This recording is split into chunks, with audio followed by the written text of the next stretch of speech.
Lakini Mheshimiwa Mbunge, jambo kubwa lililotuleta hapa ni uzinduzi wa nyumba. Mheshimiwa Mbunge, tunashukuru sana. Sisi nyumba hii umeijenga kwa siku 14, lakini sisi Wanailemi hatukuacha nyuma.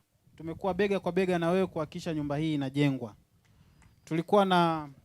Kwa kujengwa nyumba hii kuna watu wamepata ajira. Kuna wakina mama walikuwa wanachota maji, bahati mbaya maji yalikuwa yanasumbua. Lakini kuna viongozi wamepata kazi pale. Kuna balozi aliyekuwa anasaidia kujenga pale, si yuko wapi?